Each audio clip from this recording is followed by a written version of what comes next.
proyek-proyek besar yang ambisius, ini IKN sebagai salah satu contoh saja, itu kalau hanya mengandalkan APBN hampir 500 triliun. Saya ingat sekali Gus Muhaimin dulu sempat ikut meresmikan dan potong tumpeng di IKN. Ini gimana? Ini nggak konsisten. Dulu dukung, sekarang nggak dukung karena menjadi wakilnya Pak Anies yang mengusung tema perubahan. Sekali lagi Gus, mohon maaf, IKN ini bukan hanya membangun bangunan pemerintah, tapi juga sebagai simbol pemerataan pembangunan di Indonesia, sebagai simbol transformasi pembangunan di Indonesia. Kami memiliki satu tekad bahwa di dalam pemerintahan yang akan datang minimal harus dibangun 40 kota baru yang selevel dengan Jakarta. Gus Muhaimin ini agak aneh ya, pengen bangun kota selevel Jakarta tapi nggak setuju sama IKN. Saya sangat tertarik tentang IKN dan itu bagus, harus kita laksanakan sebagai warisan dari Pak Jokowi. Saya barusan dari IKN. Mas Anies, dengan berbagai kondisi yang ada di Jakarta, apa pendapat Mas Anies ketika kemudian Indonesia sentris itu ingin dibangun, mimpi besar anak bangsa sejak presiden sebelumnya ingin dibangun untuk memindahkan ibu kota dari Jakarta ke IKN? IKN hanya membangun tempat untuk aparat sipil negara bekerja, bukan untuk rakyat. Jadi jangan kita meniru pemerintah Belanda. Mereka punya kota tua, ketika kota tua turun permukaan mereka pindah ke selatan, bikin di sekitar Monas, ditinggalkan, masalah tidak diselesaikan. Kita harus menghadapi masalah dengan menyelesaikan. Apakah boleh saya simpulkan kalau begitu Mas Anies dalam posisi yang oposisi terhadap beberapa kebijakan termasuk IKN, menolak IKN dilanjutkan? Saat bicara tentang ibu kota baru kita, banyak orang bilang ngapain keluarin 470 triliun buat IKN, mending dibagi-bagiin ke orang miskin. Itu pola pikir yang sempit, yang cuma mikirin solusi sementara. Kepadatan penduduk, populasi yang membludak, polusi yang semakin parah, itu semua jadi permasalahan yang harus dipikirkan solusi jangka panjangnya. Dan IKN adalah solusi tersebut. IKN dibangun untuk menyelesaikan permasalahan yang sekarang sekaligus mencegah permasalahan yang mungkin akan datang di masa depan. Kesejahteraan masyarakat Indonesia harus menjadi prioritas utama. Sesudah keputusan MK dan kemudian di MK dibentuk MK yang hasilnya mengatakan bahwa terjadi pelanggaran etika berat yang menyebabkan keputusan yang dibuat oleh MK secara etika bermasalah. Sesudah Bapak mendengar bahwa ternyata pencalonan persyaratannya bermasalah secara etika, pertanyaan saya, apa perasaan Bapak ketika mendengar bahwa ada pelanggaran etika di situ? Bagaimana perasaan Mas Prabowo soal etik? Enggak semua etik. Oposisi itu penting dan sama-sama terhormat. Sayangnya tidak semua orang tahan untuk berada menjadi oposisi. Oke? Seperti sampaikan Pak Prabowo tidak tahan untuk menjadi oposisi. Apa yang terjadi? Beliau sendiri menyampaikan bahwa tidak berada dalam kekuasaan membuat tidak bisa berusaha. Karena itu harus berada dalam kekuasaan. Pak Prabowo, karena nomor 2 saya pertanyaannya 2. Ada 12 kasus pelanggaran HAM berat, mulai dari peristiwa 65, penembakan misterius, Talang Sari, penghilangan paksa sampai Wamena. Pertanyaan kedua, di luar sana menunggu banyak ibu-ibu, apakah Bapak bisa membantu menemukan di mana kuburnya yang hilang agar mereka bisa berziarah? Apalagi mau ditanya kepada saya sudah menjawab berkali-kali, ada rekam digitalnya. Saya sudah jawab berkali-kali. Tiap 5 tahun kalau polling saya naik, ditanya lagi soal itu.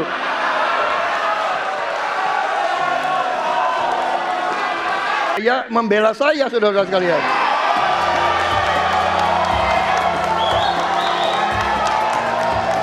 Jadi masalah HAM jangan dipolitisasi, Mas Ganjar, ya. Apa komentar Pak Prabowo terhadap putusan MK yang melahirkan MK itu? Itu aja. Ini Mahkamah Konstitusi, aturannya sudah jelas. Kita juga bukan anak kecil. Rakyat kita juga pandai, rakyat kita lihat, rakyat kita tahu. Mas Ganjar, kita tahulah ya bagaimana prosesnya, ya. Yang intervensi siapa? Ya kan?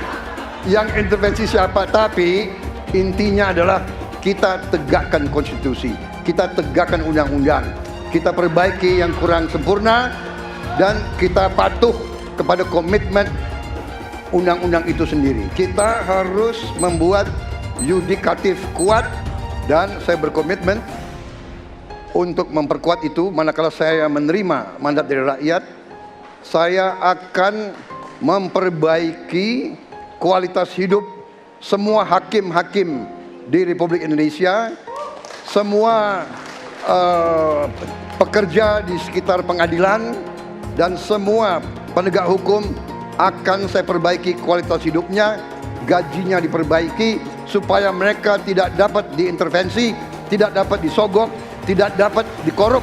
Itu komitmen saya kepada rakyat Indonesia. Dari si penegakan hukumnya dulu. Maka kalau saya mulai dari sini, maka yang mesti dilakukan adalah pemiskinan. Yang kedua, perampasan aset. Maka segera kita bereskan undang-undang perampasan aset, dan untuk pejabat yang korupsi bawa ke Nusa Kambangan, agar bisa punya efek jera bahwa ini tidak main-main. Tidak ada lagi jual beli jabatan. Yang kedua, jangan biarkan mereka store pada pemimpinnya. Kalau ini terjadi, kerunyaman itu akan muncul, dan pemimpin tidak boleh ragu untuk memutuskan itu. Calon yang saya pilih, saya katakan di sini ya, saya yang pilih, saya yang minta, saya yang memilih. Tidak ada itu dinasti-dinastian. Kalau dinasti merah putih, apa salahnya? Kalau dinasti patriotik, apa salahnya? Tim Prabowo Gibran, Koalisi Indonesia Maju mengatakan, kita akan lanjutkan pembangunan yang sudah dilaksanakan oleh Presiden Jokowi. Kita tidak ragu-ragu mengatakan IKN akan kita lanjutkan. BPJS kita lanjutkan. Kartu Prakerja kita lanjutkan. Kartu Indonesia Pintar kita lanjutkan. Hilirisasi kita harus lanjutkan, dan akan kita sempurnakan, akan kita tingkatkan, saudara-saudara, karena hilirisasi adalah masa depan bangsa Indonesia. Sebelum saya dipanggil Yang Maha Kuasa, saya ingin melihat bangsa Indonesia menjadi bangsa yang makmur. Saya tidak mau lihat ada kakek-kakek umur 70 tahun masih menarik becak untuk cari sesuap nasi. Saya ingin memberi yang terbaik untuk rakyat saya yang saya cintai.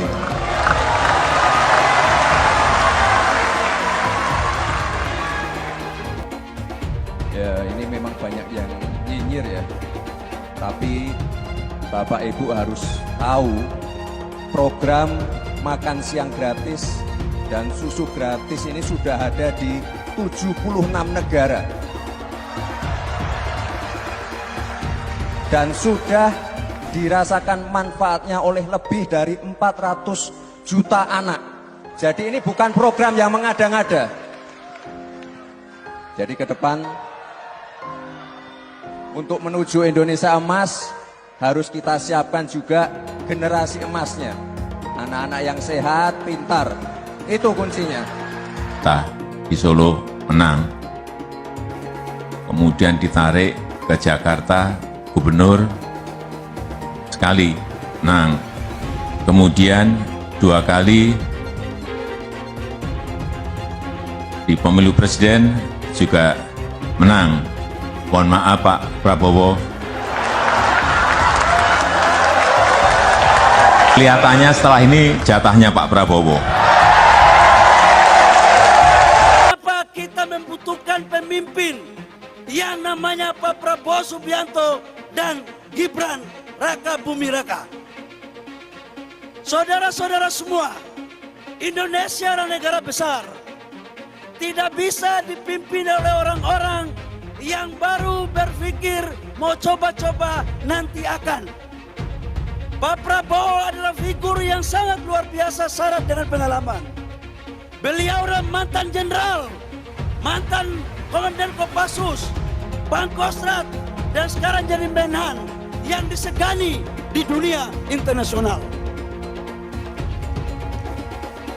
Mas Gibran adalah anak muda yang visioner, yang berangkat dari UMKM, yang sekarang menjadi wali kota sukses memimpin kota Solo. Ada yang mengatakan bahwa zaman sekarang seperti zaman Orde Baru karena mendegradasi demokrasi. Ada yang mengatakan juga baru berkuasa sudah sewenang-wenang kepada rakyat. Bapak Ibu semua, saya ingin menyampaikan kalau di zaman Orde Baru partai itu cuma 3. Golkar, PDIP, dan P3. Tidak ada partai lain. Dan menteri yang banyak dulu itu cuma partai Golkar. Tapi di zaman reformasi, sejak 2014 sampai dengan 2023 sekarang, menteri terbanyak itu adalah menteri dari partai pendukung pemerintah. Di antaranya adalah PDIP, Golkar, Nasdem, PKB, dan P3. Jadi sebenarnya siapa yang Orde Baru itu? Kalau ada capres-capres atau cawapres yang menyinggung kita, jangan kita tanggapi berserius terlalu. Kita happy aja, kita santai saja. Biasanya kalau yang sudah mau kalah, itu panik dan bawaannya marah-marah saja. Itu biasanya marah-marah saja terus. Dan kalau yang menang itu biasanya senyum-senyum saja. Dan insya Allah saya yakinkan Prabowo Gibran insya Allah akan memenangkan pertarungan Pilpres pada 2024 tanggal 14 Februari. Setuju? Kemungkinan koalisi Ganjar dan Anies Baswedan. Apakah itu mungkin akan terjadi? Dukung Ganjar dan Anies tentu punya kecemasan bersama bahwa pemilu kali ini punya potensi kecurangan luar biasa dan potensi penggunaan alat kekuasaan. Saya tetap memprediksi bahwa tetap akan terjadi 2 putaran. Beda nih dengan yang dipropagandakan oleh Prabowo bahwa pemilu nanti akan berlangsung cuma 1 putaran saja. Sekian puluh persen pendukung Anies kemungkinan di putaran kedua akan pindah ke Ganjar melawan Gibran. Mereka nggak suka Anies menang sebenarnya, tapi lebih tidak suka lagi kalau Prabowo yang menang. Ini juga masuk akal. Jadi prediksi saya, di putaran kedua nanti, kalau kubu Ganjar yang lolos, maka sebagian besar pendukung Anies juga akan lari ke Ganjar. Ini masuk akal sih, karena pendukung Anies kebanyakan adalah pembenci Jokowi. Meskipun sebagian besar dari mereka dulu adalah pendukung Prabowo. Tetapi dengan adanya Gibran yang sekarang ada di samping Prabowo, maka kebencian mereka terhadap Jokowi akan semakin tinggi. Dan lebih baik buat mereka memilih yang buruk dari yang terburuk, yaitu Ganjar Pranowo. Saya selalu menggaungkan yang namanya narasi keberlanjutan, narasi penyempurnaan. Jadi nggak ada yang namanya arah baru atau perubahan. Kalau surveinya bagus, kita kerja keras lagi, biar bisa 1 putaran.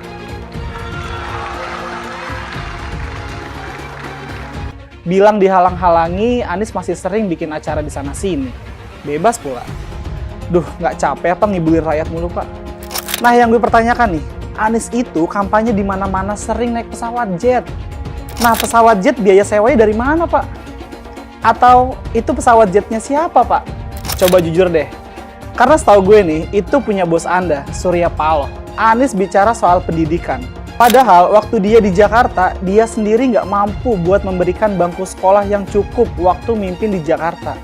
Artinya, dia nggak mampu memberikan bukti kalau omongan dia itu bisa dilaksanakan. Anies bilang setiap jabatan harus diisi sama orang-orang yang kompeten. Lah, faktanya di Jakarta, beberapa jabatan diisi sama orang-orang dekatnya dia. Nggak kompeten pula. Terus TGUPP, itu yang jumlahnya seabrek-abrek fungsinya buat apa, Pak? Kok Jakarta makin berantakan sih? Sekali lagi, Anies nggak bisa membuktikan omongannya. Anies bilang dia akan membuka lapangan kerja. Yang dulu janjinya 200.000 lapangan kerja, ternyata cuma omong kosong, alias cuma janji palsu. Soal pembangunan yang berkelanjutan. Dia bilang di Jakarta dia udah meneruskan yang udah baik. Lu jangan percaya ya, itu ngibul. Faktanya nggak seperti itu loh. Belum lagi nih, program penanggulangan banjir. Jadi di daerah Jakarta itu ada daerah yang sebelumnya udah bebas banjir. Pas Anies mimpin, kok bisa-bisanya daerah itu banjir lagi? Gimana nggak banjir kalau kalinya udah nggak pernah dikeruk sama dibersihin, Pak? Kalau soal Jakarta, gue bisa bicara banyak deh. Jadi gue saksi bobroknya kepemimpinan Anies di Jakarta. Dan gue bisa pastiin, omongan manisnya Anies soal apa yang dia lakukan waktu mimpin Jakarta itu banyak ngibulnya. Milih Anies dan Imin setidaknya sudah menyelamatkan Indonesia dari kehancuran. Gus Dur saja dikudetanya, apalagi rakyat. Yang satu memang jago kata-kata, jago beretorika, nggak kelawan kalau soal kata-kata. Di sisi lain, kita sama-sama melihat yang sudah ditulis pakai tangan dia sendiri, pakai hati dia sendiri, lagi dia ingkari, apalagi hanya mengandalkan kata-kata dan janji. Pun demikian dengan janji Cak Ponimin. Gus Muhaimin memberikan program siapapun yang hamil yang ada di muka bumi Indonesia ini akan diberikan tunjangan selama hamil. Karena itu yang masih jomblo secepatnya nikah, hamil, dibiayai kehamilannya oleh Gus Muhaimin. Akan mendapatkan subsidi, akan mendapatkan tunjangan rata-rata 6 juta selama kehamilan. Gus Muhaimin dan PKB menang. Semua yang punya sepeda motor, BBM-nya kita subsidi gratis tanpa biaya. Siapa yang di sini punya sepeda motor? Tahun 2024 PKB menang, Gus Muhaimin presiden, disubsidi serendah-rendahnya harga subsidi BBM. Kalau PKB sekarang bukan PKB Gus Dur, ini PKB Caimin. Jadi beda, PKB-nya sudah beda. Jadi nggak bisa lagi menurut saya, memang masih tetap jualan nama Gus Dur, itu ada larangannya jelas sekali. Tapi ya namanya orang masih mencuri-curi, kebiasaan kayaknya mencuri-curi. Mencuri partai, sekarang mencuri gambar. Gus Dur pendiri partai, orang yang dikatakan oleh Caimin sebagai guru politiknya, malah dikudeta, apalagi rakyat. Susah kan mau milih pemimpin seperti itu nanti? Pak Prabowo hari ini adalah calon presiden dari Partai Gerindra. Saya sampaikan berkali-kali bahwa saya tidak ingin menjegal, saya tidak mau menjadi orang yang dibawa untuk berhadapan dengan Pak Prabowo dan menghentikan Pak Prabowo. Saya tidak mau. Dan saya katakan itu kepada siapapun yang datang kepada saya untuk berbicara tentang calon presiden. Yang nanti anak saya dan anak-anak saya akan ingat itu. Ya, saya tidak mau mengkhianati, menikam pada orang yang dulu sudah bekerja, membantu, dan berjuang bersama. Bapak Politik Identitas Indonesia Anies Baswedan, Bapak Intoleransi Indonesia Anies Baswedan, jangan lupakan, jangan terlena, jangan sampai dia pecahkan kita dengan dagangan ayat dan mayatnya. Air itu turun dari langit, turunnya ke atap rumah langsung sumur bor, bukan ke sungai dan ke laut. Saya mensyukuri kenapa kalah, kenapa ditahan. Saya bersyukur atas itu semua. Saya coba bayangkan ya, kalau seandainya waktu itu kita menang gitu ya, hari ini belum tentu kita bisa nikmati seperti ini. Kita bersyukur 5 tahun Tuhan izinkan kasih ke orang yang pintar ngomong untuk kerja. Coba kalau kita bayangkan gitu ya, kalau kemarin saya masih jadi gubernur, ini saya udah turun ini. Tapi yang pintar ngomong itu dikira orang hebat kan? Ini lebih berbahaya tahun 2024, langsung ketahuan karakternya. Langsung ketahuan itu. Di saya juga ada kutipan Pak di kamar saya Pak. Tulisannya, Jakarta telah mengambil keputusan yang fatal. Jangan hanya konsentrasi pada pembangunan, benda-benda mati yang indah difoto dan bisa ditunjukkan dalam 5 tahun hasilnya. Kalau kita mau menilai sebuah janji, maka lihat janjinya, lalu lihat kenyataannya. Dulu janjinya apa ya? Dan ini aneh, betul-betul aneh. Ini bukan kampanye, tapi saya sampaikan di sini. Di satu sisi menyiapkan jalur-jalur air untuk dikirim ke laut, di sisi lain di lautnya dipasang dengan pulau reklamasi, tinggal tunggu waktu jadi rob, air malih. Dan ini melawan sunnatullah. Kenapa? Air itu turun dari langit ke bumi, bukan ke laut. Harusnya dimasukkan ke dalam bumi, masukkan tanah. Di seluruh dunia air jatuh itu dimasukkan ke tanah, bukan dialirkan pakai gorong-gorong raksasa ke laut. Jakarta telah mengambil keputusan yang fatal. Bukan banjir, itu memang parkir air.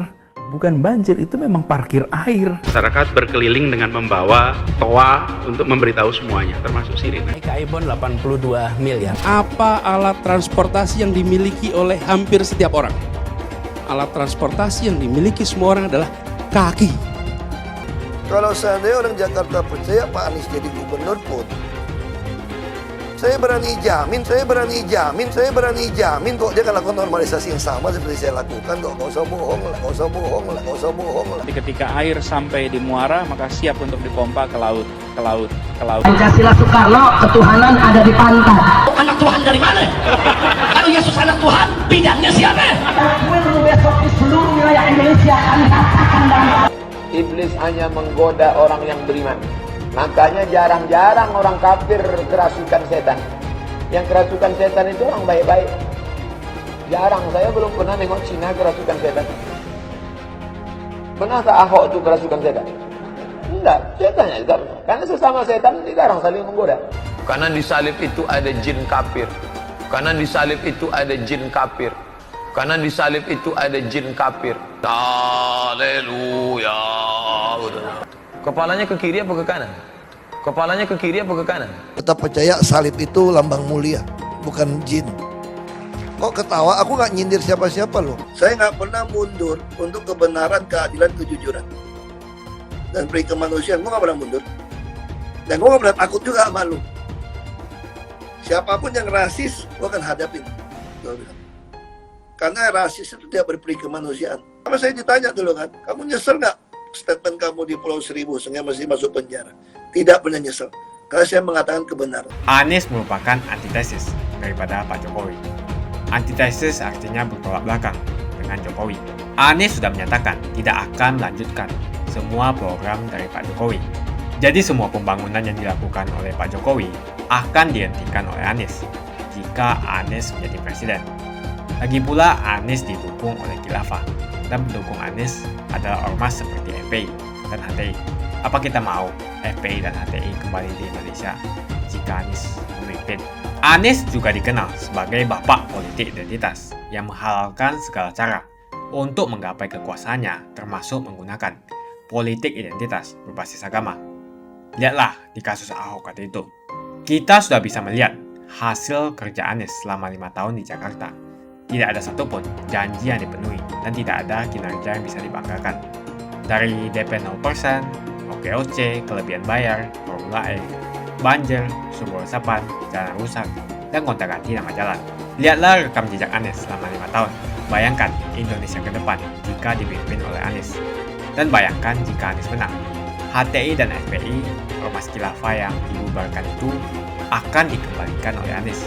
Apakah kita mau Pancasila diganti jadi khilafah? Perkataan Ahok sudah terbukti dan Jakarta sudah menjadi korban. Jangan biarkan Indonesia menjadi korban kibulan Anies Baswedan. Umat minoritas, terutama kaum Tionghoa, tidak akan memilih Anies Baswedan. Banyak orang mengira bahwa dengan dukungan Jokowi secara terang-terangan ke Prabowo, maka otomatis Prabowo akan menang. Apalagi tim suksesnya Prabowo secara sistematis meneriakan satu putaran untuk Pilpres kali ini. Tapi ternyata nggak semudah itu.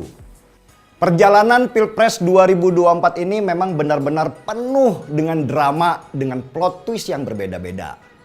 Buat saya pribadi sih ini menyenangkan. Karena sebagai produser film, saya butuh banyak karakter dan cerita yang akan memperkaya film-film yang nanti saya akan buat. Keterlibatan Paman Usman sebagai Ketua Hakim Mahkamah Konstitusi yang berperan meloloskan Gibran membuat banyak mata orang terbuka bahwa sudah terjadi yang namanya abuse of power atau penyalahgunaan kekuasaan. Dan akibat dari itu kampus-kampus mulai bergerak meneriakan politik dinasti, kecurangan, dan banyak lagi makian kepada presiden. Tapi situasi berbeda ketika Gibran, anaknya Jokowi yang dipasangkan dengan Prabowo dengan semua pelanggaran hukum yang membuat wajah banyak orang kaget. Kok Jokowi bisa begitu ya? Mungkin kalau Prabowo kemarin dipasangkan dengan Erick Thohir, bisa jadi dia akan menang satu putaran. Karena sebagai pasangan, Erick Thohir itu nggak punya banyak masalah. Bahkan diperkirakan akan menambah suara Prabowo yang sudah kuat karena orang sudah kenal Prabowo akibat dia ikut pilpres sampai 4 kali. Prabowo panik, istana juga panik. Ketika suara-suara negatif malah semakin keras dan di dalam hati banyak orang, mereka menyimpan ketidaksukaan yang mendalam dengan situasi ini. Gibran bukannya jadi penambah suara Prabowo, malah jadi pemberat yang menarik suara Prabowo ke bawah.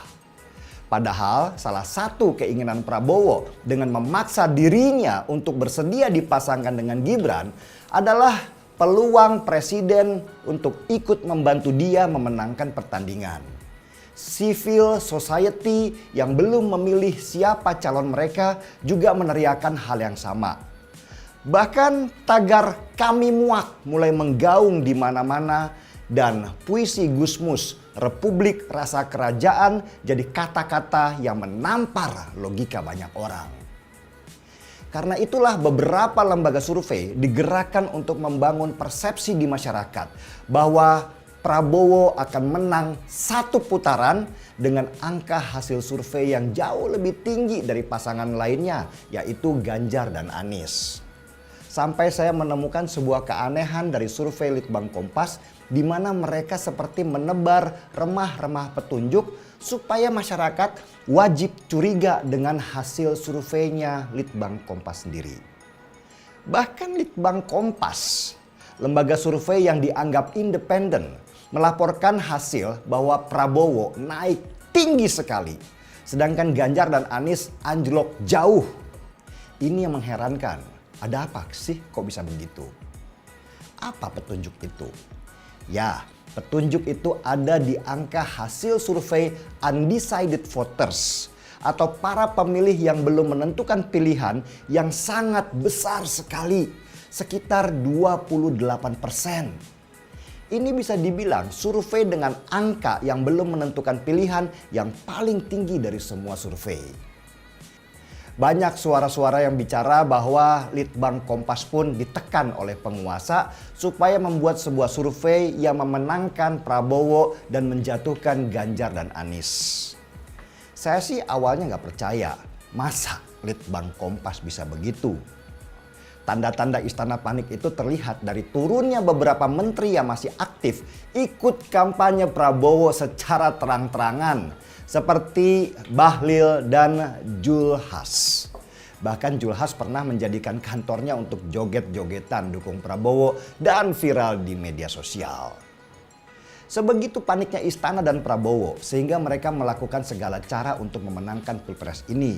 Yang justru membuat semakin blunder kampanyenya. Ade Armando bermasalah dengan Sultan Jogja.